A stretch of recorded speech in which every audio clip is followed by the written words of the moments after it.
All eyes are on the President's State of the Nation address later this evening. The COVID-19 pandemic, government's vaccination program, and of course, South Africa's troubled economy are likely to feature heavily in the address this evening. But we're also in an election year, right? And in the latter half of the year, we'll all be expected to cast our votes in the local government elections. So now more than ever, we should also be focusing on the state of our local governance. Service delivery remains a thorny and unresolved issue. We've got housing issues. We've got issues with electricity supply, load reduction, and illegal connections ramping up. They're now, commonplace. Defunct municipalities like Miyelani in Gauteng. It's only really the beginning. But for more on this, we're joined on the line now by Group Chief Advisor at Ntiyiso Consulting, Miyelani Holeni. Miyelani, thank you so much for your time and thank you for joining us. Hi, good afternoon and good afternoon to the listeners. We're in another local government election year. 2016 was quite the dramatic election results year. Globally, in fact, not just in South Africa. I think the UK also voted on Brexit that same year. So these polls, they have a way of changing the contour of our politics. So how much, credence or importance should our listeners be placing on this year's local government elections? Well, elections are the way that voters or residents, in this case, would give mandates to the politicians. And that is how they would at least give them a sense or a very strong sense of who they want to be in power and who do they have faith in with regards to the service delivery issues. Because at the heart of it, residents or citizens are all they are looking for is decent service delivery, whether it's electricity to be on, water to be running, sewer to be not flowing on the streets, but rather at least moving the effluent, and refuse to be collected, and all other services that would then be of importance, such as building plans and so on. So elections are quite important, and this one is a watershed moment. It comes with the maturity that is supposed to have been acquired within the local government space, and on what we see shaking, that maturity almost shaking to the point of disintegration. Talking about that shaking up of local governance, much of our COVID-19 experience, I'd imagine, will have some sort of an impact, will in some way colour the way in which residents of Gauteng, for instance, vote, because service delivery, took a back seat as government tried to tackle the effects of the pandemic. The other, and of course, the service delivery has been an issue. At least the essential services that were supposed to be carried out were being carried out to some extent. However, what we're seeing is residents on the other side, or on the other hand, have lost their jobs. Some of them are not able to afford paying for the municipal rates and services.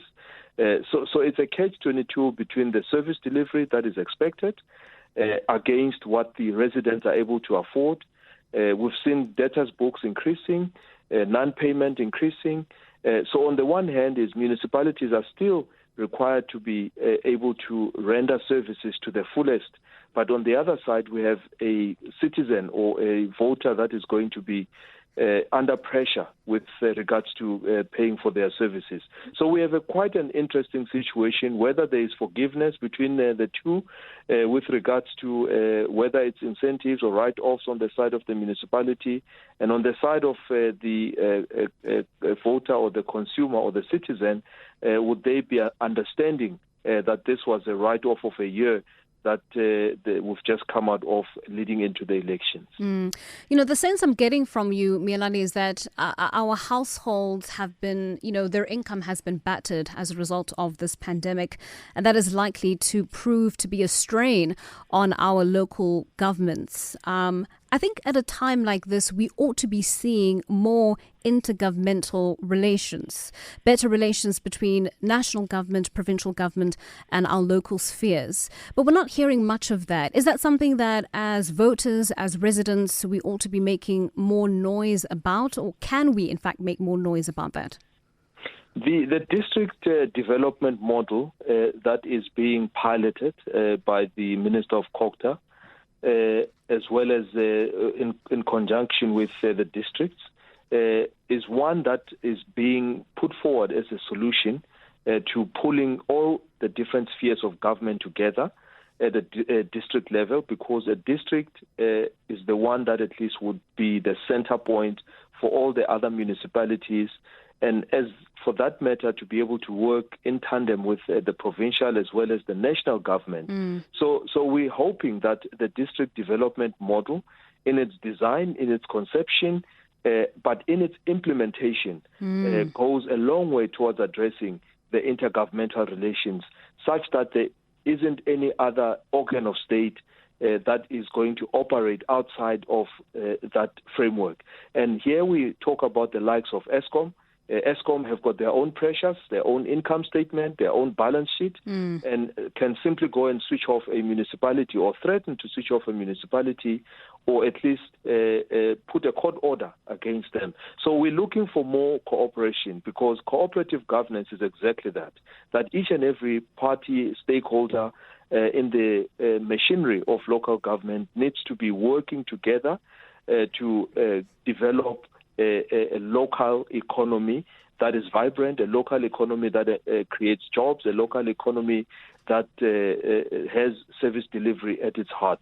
So that is what we believe should be the focus, and we should be looking at how we harness all the different stakeholders, including the private sector, to focus on one delivery framework which pulls together all the budget and the planning and the integration and the implementation thereof. Yeah. I mean, we've kind of succinctly broken up all the, various important issues that would need to be addressed to get our local governments into proper shape. But given the nature of something like, the State of the Nation address, which isn't a very technical report, nor is it very detailed, it's more of a mission and vision statement that is proffered up by the president, can we have realistic expectations of tonight's address to have real impact when it comes to local governance, and give residents and give voters a sense of what they can expect from their respective governments leading up to the elections? So I will answer it in this way, Ntokozo. If I was asked to write a paragraph into the speech of the president for the SONA, I would insert a paragraph that goes like this, that says, local government is a business that operates within the public sector. And the operative being a business, so going forward, yes, we must be able to cajole the voters, we must be able to be seen as the political parties to be wooing voters and so on. But local government and a local municipality or a city or a district municipality is running a business. In the case of the cities, they buy water from Rand Water or any other water provider and ESCOM. They buy services and they have to on-sell those services. So they would need to be supported, whether it's to recapitalize them such that they can be able to afford the input costs that goes into buying services to deliver to the residents. And thereafter, local government should be given the opportunity to be able to run along very tight lines.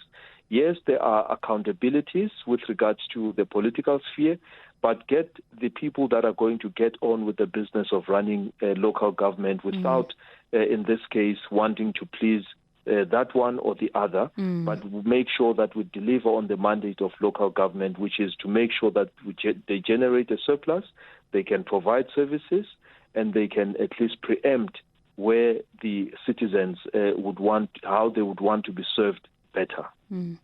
Miyelani, thank you so much for your time. We'll leave it there. That's a Group Chief Advisor for Ntiyiso Consulting, Miyelani Holeni, on the line to us there, helping us to unpack the state of local governance as we cast our eyes to this evening's State of the Nation address. To sum up that single paragraph that he would insert into the president's address tonight, he says that local governments ought to be operating as business models in the public sector. And I suppose the question to you, the listener, is, in whatever respective municipality you live in, do you feel that it's being run like a viable business venture? Do you feel as though it is being run and it is being taken care of like any proper business should be? 17 minutes past 12.